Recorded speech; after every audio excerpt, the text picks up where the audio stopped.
जब बहू ने खा ली हंसने वाली दवा। किशनगढ़ गांव में कीर्ति अपने बेटे दिवाकर और बहू अंशु के साथ रहा करती थी। तीनों बहुत ही हंसी खुशी अपना जीवन व्यतीत कर रहे होते हैं। अरे बहू, आज खाना मैं बना देती हूँ।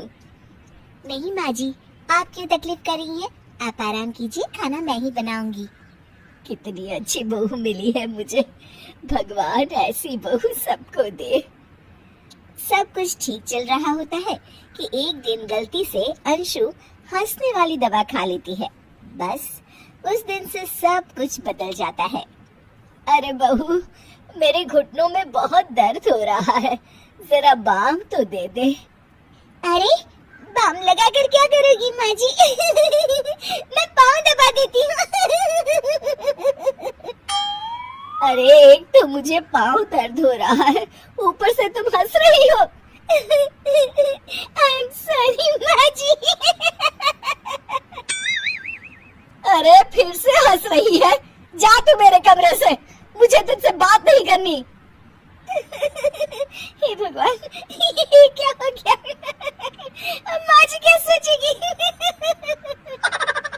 2 दिन बाद कीर्ति घर में किटी पार्टी रखती है। उसकी सभी सहेलियां घर आने वाली होती हैं। अरे बहू, मेरी कुछ सहेलियां आज दोपहर को घर आने वाली है। आज कुछ खाने में अच्छा सा बनाना। सहेलियां? क्यों? मेरी सहेलियां नहीं हो सकती क्या? तुम फिर से हंस रही हो? नहीं माँ जी, मैं हंस नहीं रही हूँ। अरे फिर से हंस रही हो और बोल रही हो कि हंस नहीं रही। नहीं माँ जी, मैं तो तुम जाओ मेरे सामने से और किचन का काम कर लो, जाओ। दोपहर को कीर्ति की सभी दोस्त खाने पर आ जाती हैं। अरे वाह, घर तो बहुत सुंदर सजाया है कीर्ति। अरे मैंने कहा, ये सब तो मेरी बहू का कमाल है।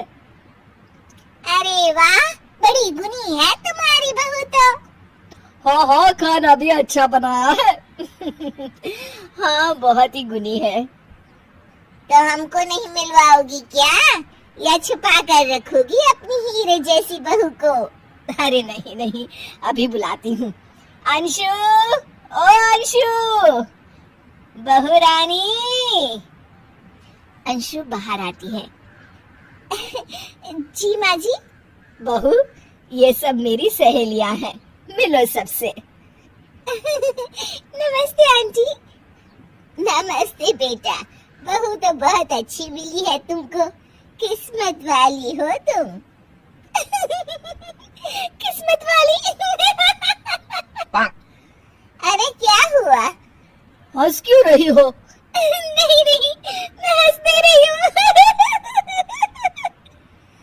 तभी अचानक सांची के हाथ से चम्मच छूट जाता है और उसका कुर्ता गंदा हो जाता है। अंशु फिर से हंसने लगती है।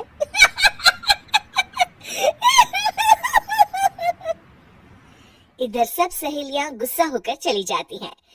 कीर्ति भी नाराज होकर अपने कमरे में चली जाती है। हे भगवान, ये मैंने क्या कर डाला? इस तरह से तो माँ जी और उनकी सहेलियां नाराज हो गई। अगले दिन, बहू, ओ बहू, किधर हो? जी माँ जी।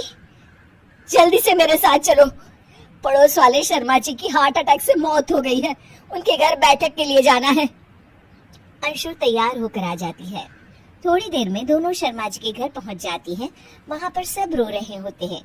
कीर्ति शर्मा जी की बीवी के पास बैठकर उन्हें सांत्वना देने लगती है। बड़े अच्छे इंसान थे मेरे पति। अच्छा, तुम हंस क्यों रही हो? वो अच्छे थे। हाँ, बहुत अच्छे थे अंकल। अरे अंशु, हंस मत। माँ जी, मैं हंस नहीं रही। मैं तो आंटी जी को बस दिलासा दे रही थी। सब औरतें अंशु की इस हरकत से हैरान हो जाती हैं। कीर्ति भी बहुत शर्मिंदा होती है और वो अंशु को लेकर फटाफट घर लौट आती है। अंशु, क्या हो गया है तुझे? हंस क्यों रही थी तू वहाँ पर? नहीं बाजी, मैं तो बस अरे तू फिर से हंसती। जा तू अपने कमरे में, मुझे तो तुझसे बात ही नहीं करनी। मेरा बेटा ही तुझसे बात करेगा अब। रात को जब दिवाकर घर लौट आता है तो कीर्ति दिवाकर को सब कुछ बताती है। ठीक है माँ, अब फिक्र मत करो, मैं अंशु से बात करता हूँ। दिवाकर अपने कमरे में जाता है। जी आ गए आप? कैसे हैं? मैं तो ठीक हूँ, बस सर में हल्का दर्द है। सर में दर्द? अरे इसमें हंसने की क्या बात है? नहीं मैं हंस दे रही हूँ। मुझे तो फिक्र हुई है आपकी।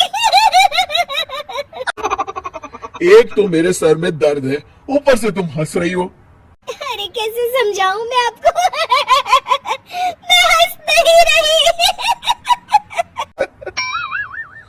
अंशु, तुम इस घर से चली जाओ।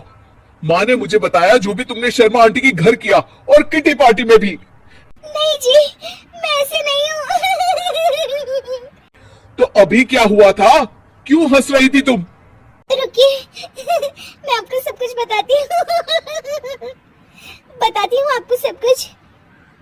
अंशु डायरी में लिखकर दिवाकर को पढ़ने देती है।